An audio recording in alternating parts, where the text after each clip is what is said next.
today that I'm going to go through a bunch of books and some merch as well. As usual, I will have timestamps below, but it's going to kind of be broken into first manhwa new releases, danmei, and then shounen and shounen-related merch items, and then lastly, a handful of things that we've gotten for my husband recently. So that's kind of the order I'm going to go through everything, but again, I'll have timestamps below for the individual series as I go through them. But getting right into it,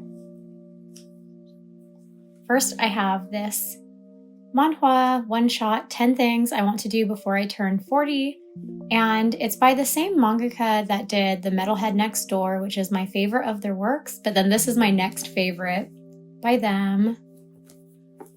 And this one is really cute, really sweet. It is rated mature, but it follows a salaryman who's about to turn 40, and he makes a list of things that he wants to do and kind of accomplish before then, because he kind of feels a little dissatisfied with where he's at and what he's achieved. I won't flip through because it is R18, but the art is really cute. I love this mangaka's art style, and the story is really sweet. But then he has a romantic interest, someone who works with him who is a bit younger than him, so it is an age gap romance, another salaryman. But it's just extra cute that even though he's 39 years old, he has a really cute side with the things that he's interested in and the things that he collects in his home. So really happy that we got this one picked up in English. Next is volume 5 of The Dangerous Convenience Store. Only one volume left to finish off this series. I'm so excited to have it completed on my shelves. I know that Seven Seas is probably not gonna print the side stories, but I keep having a little bit of hope that maybe they will, because the main story is 6 volumes and then there is some side story content that was released digitally. But this one is also rated mature. It is about the relationship between a university student and a older man who is a gangster. I love the volume 4 and 5 connecting. Well, they're not connecting, but they share a theme with the cherry blossoms. But I just love that they kind of have a connecting cover illustration. It's been in a bit of a angsty arc with the end of volume 4 and into volume 5. But I just really enjoy this series. I was gonna find a couple panels to share, but I just did a little flip through, and it's kind of spoilery for the beginning, and then the second half is kind of spicy, so I'll just leave it at that. Next, I got volume 9 of A Business Proposal. Only one volume left for this one too. It's complete at 10 volumes, so this one is almost finished. And I haven't read any of the physical volumes as I've been collecting them because I was waiting for the series to finish so that I could do a straight read through. I have read it digitally though, so I enjoy the story and really like most of the characters. But I'll be looking forward to doing a read through of the physical release. I wanted to find a panel just of the main characters because they're not the ones featured on the cover, but this one is an office romance that follows this girl who sits in for her friend for a marriage meeting that she doesn't want to attend, and it ends up being with this girl's CEO of her company. It's really cute, really funny, really dramatic, but I really like this main couple and their story is really fun. But I'm just really excited to have it complete, and I've been loving how all of the volume covers and spines have been so colorful and they look amazing on my shelves. Next up, I got these 3 volumes from Eyes Press, and I got them sent to me as review copies. I was already planning on picking up Murderous Lewellyn's Candlelit Dinner, so I'm just so happy that I got these in the mail. And I did read all 3 of these immediately. I hadn't heard of these 2, so these were both new to me. They're all volume 1s, but I had read Murderous Lewellyn's Candlelit Dinner digitally before, but I had not heard of or read any of these 2 or anything about their premises. So I'll just go through them one at a time. First is Murderous Lewellyn's Candlelit Dinner, Volume 1. This one is going to be 6 volumes, and I'm so excited that this got picked up for an English release. It was one of my favorite reads last year in 2024. And I love that the front cover is, or the back cover is kind of like a view from behind of the front cover.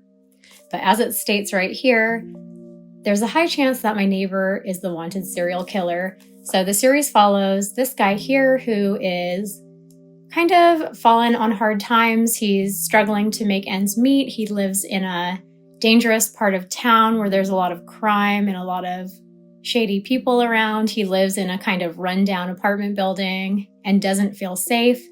But he's been struggling to get work as a writer and editor. But then in his neighborhood, there is a serial killer on the loose. There have been bodies getting discovered in his area, one after another. He has someone who's been stalking him and leaving notes on his door and kind of leaving evidence that they've been trying to spy on him. And then he meets his neighbor, this guy, who seems like a total weirdo, and he becomes very suspicious of him. But like I said, I did read this digitally last year and loved it. It was really fun reading through this first volume and just kind of seeing how they formatted it, because the digital release is a scroll, scroll, scroll. And so seeing how they lined up the panels and fit everything together, I'm pretty happy with the readability of it. It's not awkward at all, which is something that I'm always really curious about whenever a webtoon or a series that released on Lewellyn or Tapas get picked up for a print release, how they'll be formatted and just the ease of reading. So wanted to get to a certain panel to share, but one of the things about this series before I read it last year, the only thing that I knew is that the neighbor was a weirdo who sat outside his door and peeled onions. And he definitely, here he is. But the story is so good. This whole volume just really sets up the unease that the main character feels because of his circumstances, but then also this relationship that he's developing with his neighbor, who he is suspicious over. But as the series goes into volume 2 and 3, there are going to be some really exciting twists and reveals, and just turns out to be a really emotional story. And again, I'm just really happy that we're getting it in print now. Next is Radio Storm, Volume 1. This one is going to be 4 volumes, and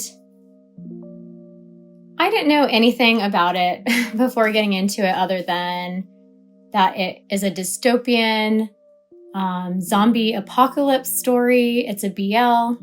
And then that there was something to do with this guy's scent or pheromones that had to do with the story.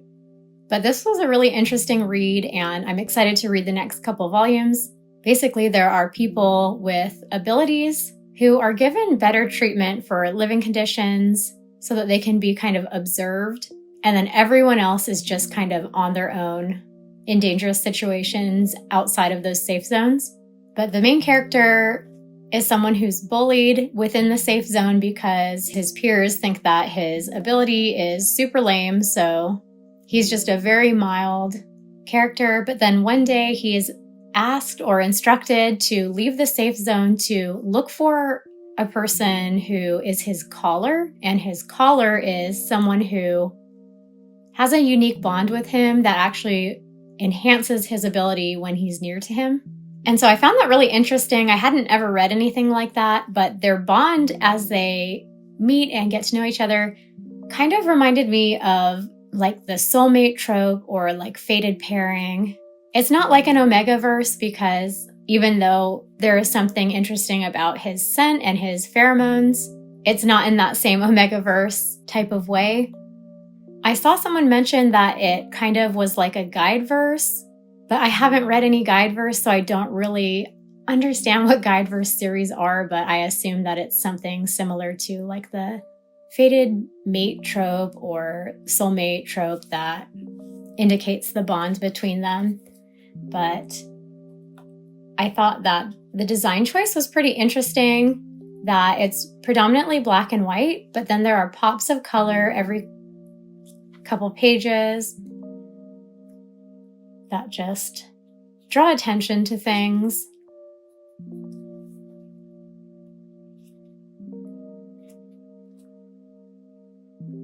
But this is rated older teen, not mature, but it does have a spicy scene in this volume, as well as a little bit of gore because there are zombies. But I'm excited to get more into this story and find out more about the main character's collar and see the relationship kind of develop a bit more. This poor main character is absolutely being used by the people around him, so I'm waiting for that to come more into play. But this is one that I probably wouldn't have checked out if this wasn't sent to me, so thank you so much, Ice Press. I really enjoyed this volume. And then my last review copy was this one, Volume 1 of The Villainess is a Marionette. And if you watch my haul videos, you probably have noticed that I don't have many of these type of historical royalty manhwa series coming in or Villainess series. I'm not drawn to Villainess series because I'm not a big fan of the historical royalty setting and just a lot of the tropes and kind of similar themes of a female lead being reincarnated in order to get revenge or knowingly being reincarnated into a bad situation that they have to avoid calamity. So this is absolutely not one that I would have picked up and tried on my own. And I went into it with a critical view and presuming that I would not enjoy it, but I did actually enjoy this volume. Like the title says, the villainess is a marionette. So the female character in this scenario is really easily manipulated by her brother and the people around her. But it appealed to me right away when the series kind of cut to a middle-aged office lady in the modern day reading a novel about this universe and related to the injustices that the female lead faced. But then that modern office lady dies and then wakes up in this universe in her body and has to try to avoid all of the problems that she knows that she's going to face. So what I liked about this volume and just the setup for this series is that it's not like thrown in your face, like, look how badass this female lead is. Oh, she's so tough. No, she's just a regular person who woke up in this body with some knowledge of what's going to happen, and she just dials down the original villainess's brattiness in the main story from the novel and tries to take action that will let her kind of slip out of the plot and be able to just kind of leave and have her own life away from everything happening in the novel. But then the other thing that I liked too was that rather than wanting to get revenge against all the people who wronged the character in the novel, namely her younger brother who becomes the emperor and basically abandons her in a really terrible situation, rather than her trying to get revenge or trying to take action against him, she just tries to give him bits of affection, hoping that it will help humanize him. But I forgot, I've just been showing the cover this whole time. This is the office lady. The art is really pretty. The male lead is good looking. Where's he at?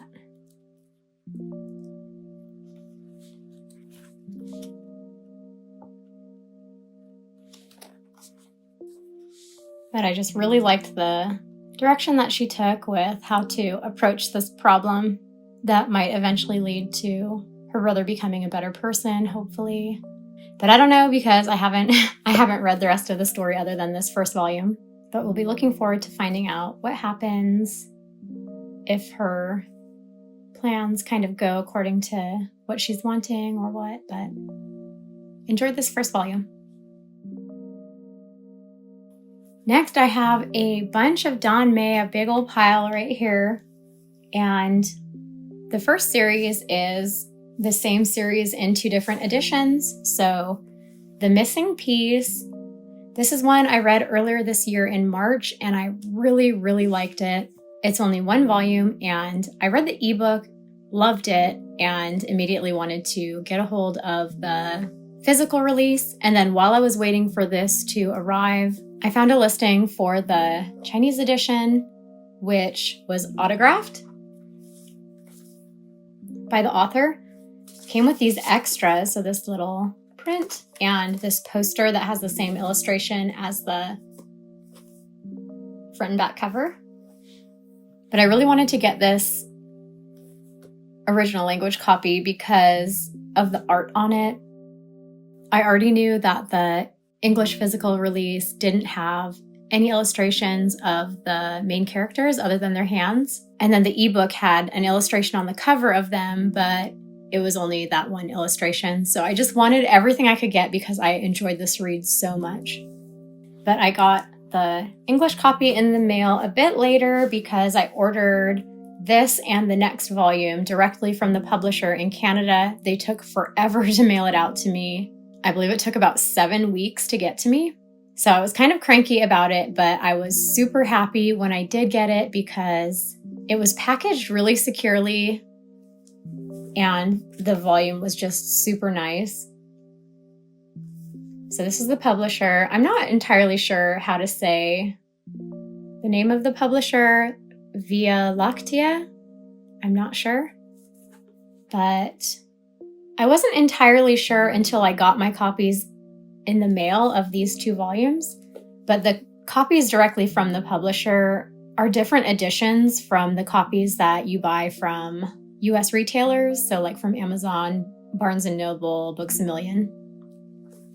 So the publisher copy has this little flap here that has this extra illustration. So the on-demand printed ones just kind of are cut here and have this cover. So I was really happy to get this extra illustration. This symbolism here is really meaningful. But this series follows a man who's fallen on hard times, this guy right here, because of an injury that left him unable to paint. He was an artist for a living and so was really struggling after that happened. And he agrees to be in a contractual relationship with this guy, a rich and successful businessman, and he's able to get food and lodging as well as a job in his company while he pretends to be his lover. And the reason for it is because his little sister is in a relationship with his ex-boyfriend and he does not want anything rekindling between them, so he is just taking him off the market as his own lover for the time being. I enjoyed this one so much because it had a really good balance of angst and things about all the characters being gradually revealed until everything kind of made sense. It was an emotional roller coaster. Even though it's only 1 volume, the main story ends like maybe right here. So this is the main story, and then this is all extra and bonus chapters. But despite that, the bonus stories do continue past the ending with what happened after the ending of the story. And to be honest, the end of the main story I found extremely satisfying. So I love series that are super angsty and dramatic, that then have really satisfying romance toward the end, as well as just really wholesome and fluffy content at the end as well. So really happy to have this series in 3 forms now. And I'm actually planning to reread this volume later this year sometime. And I'm not sure yet if I want to annotate it or if I just want to tab the key moments that I really loved. But highly, highly recommend this one. It's only this 1 book, so it's a pretty quick read and a small investment, but I really loved this one. And then the second book that I got in the order directly from the publisher was this one volume of Limerence. This one too is just a 1-volume series. And I believe the special feature of this release from the publisher versus the on-demand is this dust jacket that just has some little extra details on it. And then I'm not sure if the US retailer editions have French flops or not, but I haven't read this one yet. I'm actually really excited to read this, but I'm trying to give it a little time because from what I've heard, this is a uni-set romance series that follows gamers. And I just read a series, Year 2 OP, that is also about gamers that are university students. So I just want to kind of read a few more things in between so that I don't end up reading this while thinking and comparing it to the other danmei series. But I'm actually really looking forward to reading this. This was the second one on my list after the missing piece that I wanted to read when I was researching modern day set danmei. But I decided I wanted to read the physical, and then it took almost 2 months to get to me. So definitely going to read this summer, and I'm really looking forward to it.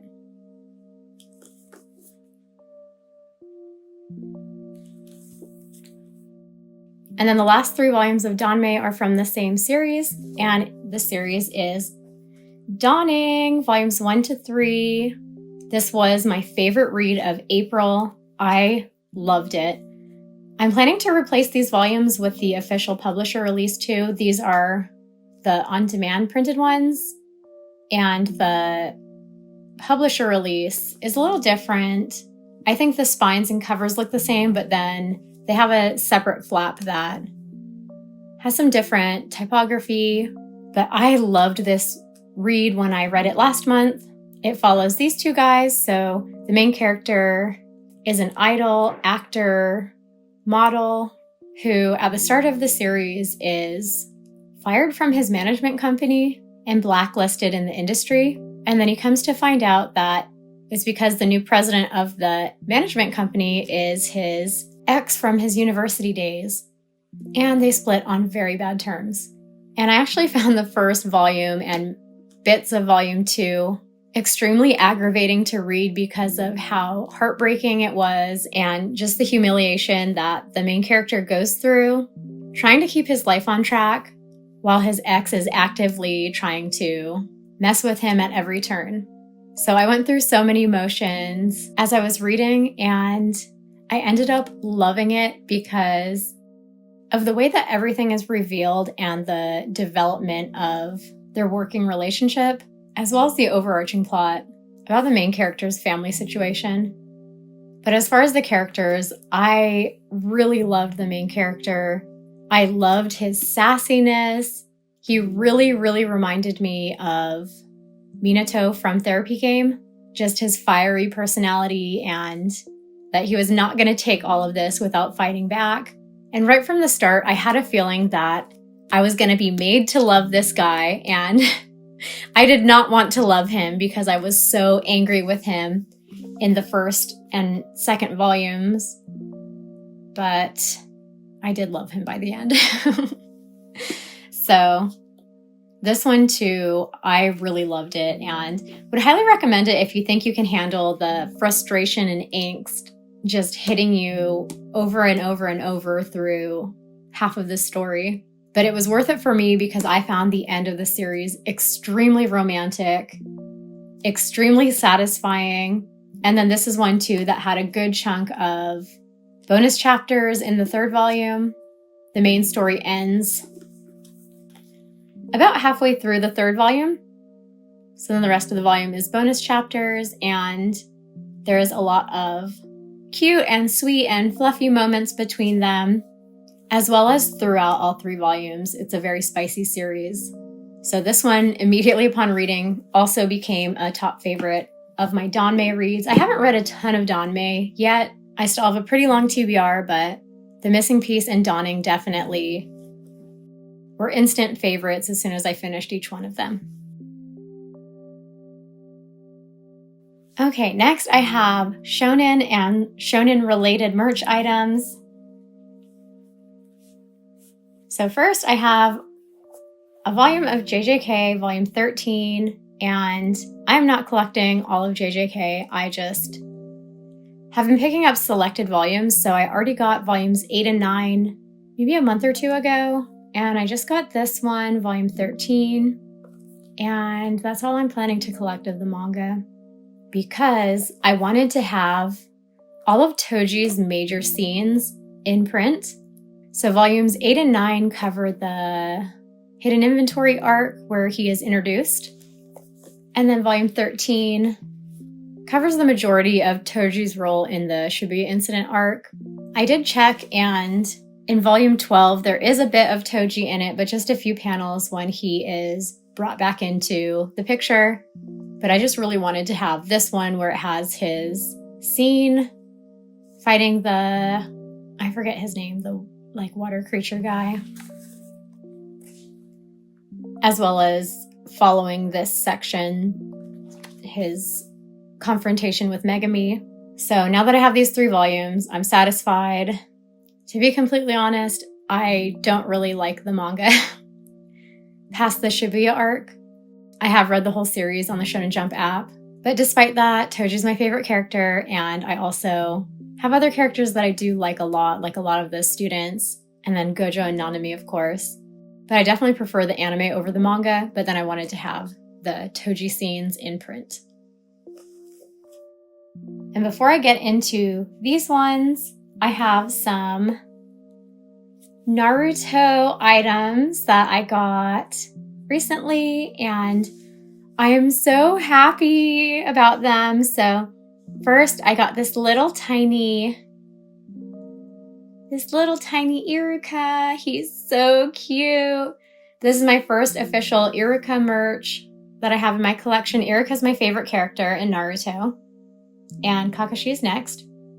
I'm a huge fan of their ship, Kakairu, and since reading Naruto last year, I picked up the whole series, the box sets, all of the art books, and I have gotten tons and tons of Kakairu doujinshi and fan art books.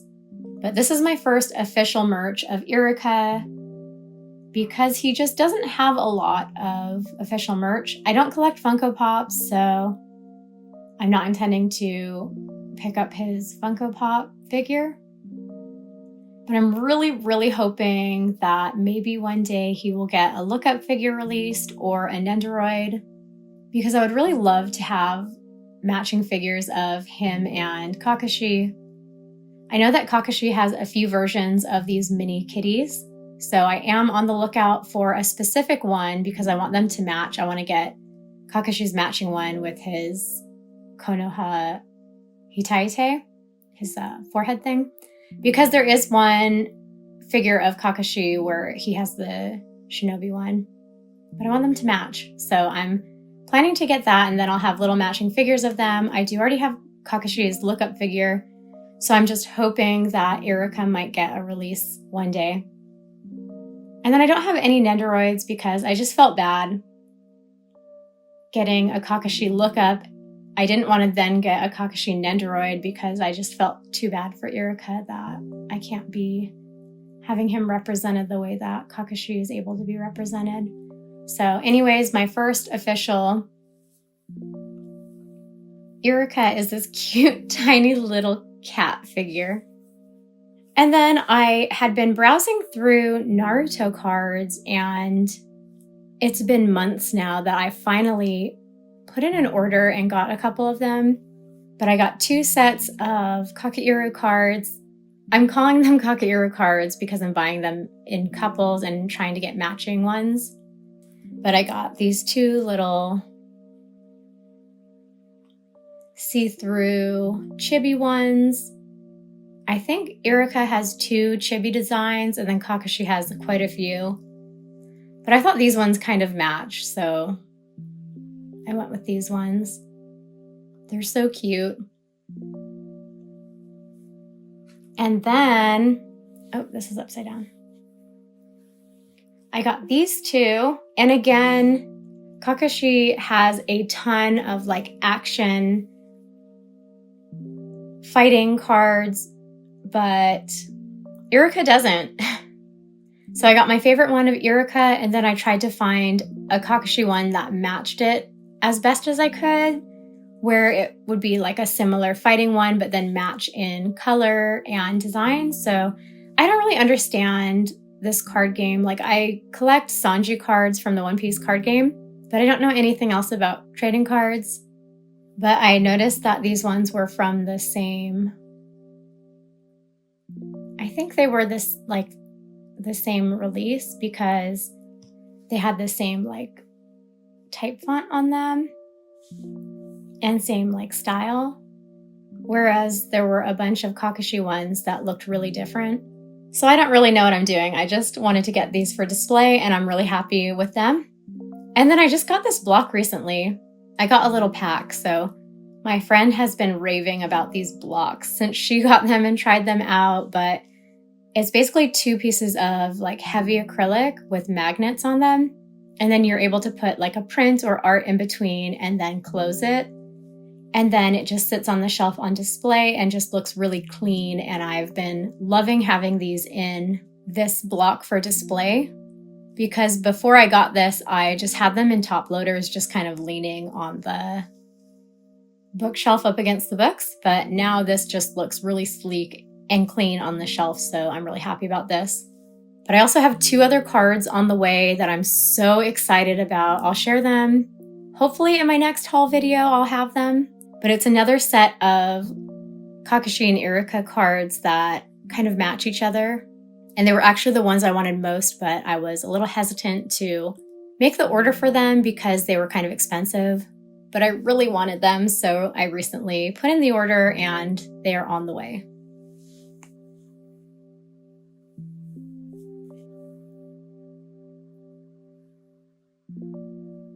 Next, I have a couple One Piece fan-made items. So first is a fanzine that is all about Sanji. So Le Grand Bleu, a Sanji fanzine. And then I just got the regular zine bundle. I didn't get any extras. And once I got this in the mail, I kind of regretted that I didn't go all out and just get a bundle that had a ton of merch. But I asked one of the moderators if the leftover sales after all the zines are sent out to pre-orders, if their extra merch items would be sold individually. And they said they would be, so I'm planning to circle back around and get more merch. But the zine only bundle came with this print with gold foil and this sticker. So I'm glad I was able to get these extras. And then the zine itself is really nice. There are a couple artists that I really like who were contributors. This is the artist page.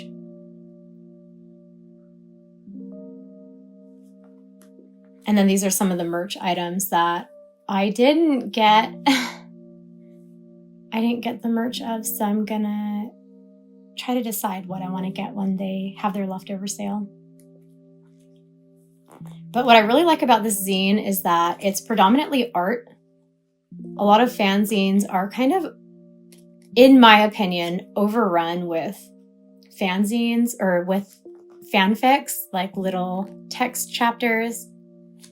And I found that I don't often love those.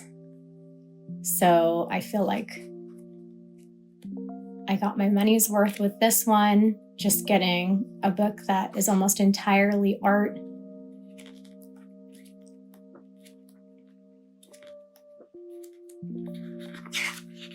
And then just like every once in a while, there's a little page like this that is kind of like Sanji doing a little check-in in a journal.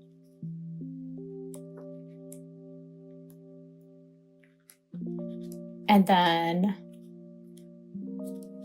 this is my favorite, my favorite art in the whole fanzine. Wano Sanji. And then I was really happy that there's a little 4-page comic by one of my favorite Sanji artists, Juice. So that was a little treat, but really happy to have this one. As of today, right now it's, I think, May 20th, and I'm hoping that we can get this video edited and uploaded by next week.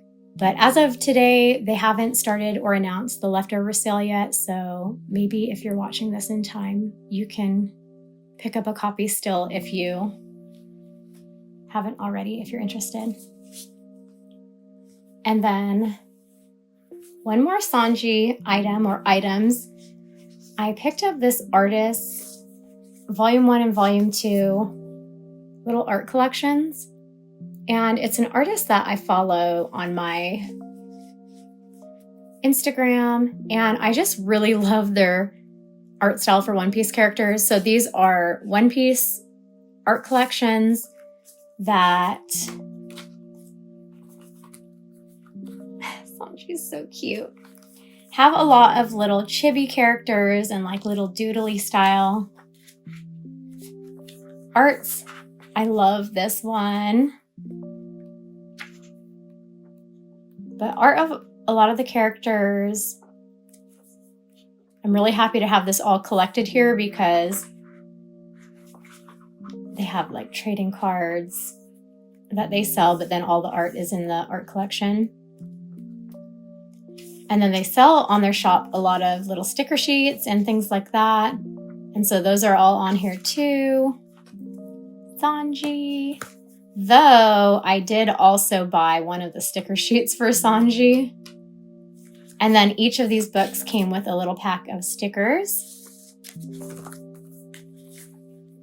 And then Volume 2.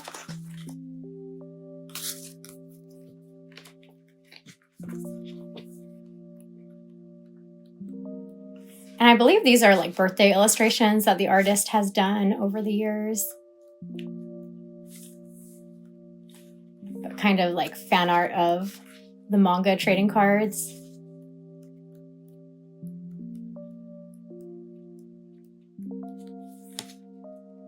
Sanji, updated. But it's nice I don't have to buy all these sticker sheets. I can have all of the art in one place. So happy to have these. And then I also got, like I said, this sticker sheet. And then from the sticker packs, there's this one Sanji. The rest of the One Piece stickers I'm going to gift because I don't really collect anyone from One Piece for like fan art other than Sanji and Zosan. And then here and there, a little bit of Shanks and Crocodile and Rayleigh. And then for my husband, he has a few girls that he collects. But then lastly, I got this little memo pad too. It was so cute.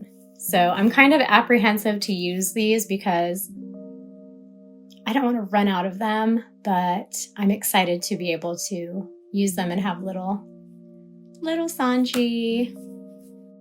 Okay, and then very last, I have 3 items of things that we've recently gotten for my husband. So first is this anime tee from One Punch Man. I didn't even realize that's what it was at first when he found it, but he wanted it. He's a big fan of this series. I haven't read the manga for One Punch Man, but I do enjoy the anime. I really like the humor in it. But so we got this one for him. And he actually wore it already to SakuraCon. So I'm glad that we were able to get it before that because in my last haul video, we got a few anime tees that we were hoping to wear at the anime convention, but we didn't get them in time. So we got this one in time. And then we got this box set of the first 3 volumes of Bloodborne. I'll put up a video while I'm talking that shows the different volume covers and back covers. The box set also came with 3 prints, and each print was a cover of the volume. So he's going to be able to store that with some of his Bloodborne fan art prints that he has. But this is pretty nice. I'm happy that this was released in a box set. And we were able to find it discounted too. But the second box set is going to have volumes 4, 5, and 6, and that is supposed to release later this year, either this fall or early winter. And we're planning to pick that one up too, because he's a big fan of Bloodborne and just the From Software games that he's played so far. So, Bloodborne. And then lastly, Lies of P. We got this art book for him. This is another game that he enjoys, and he is a collector of gaming art books and guidebooks. So for the series that he really enjoys playing, we'll pick up some of the extras that will have art from the games in them.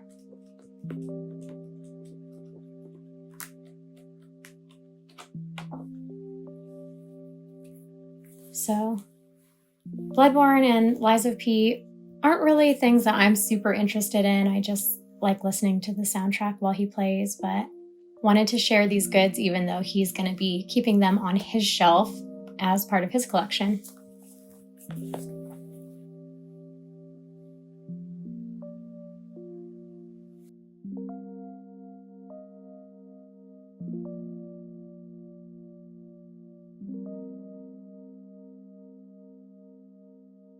This is everything this time around. I felt like I was really letting the books pile up.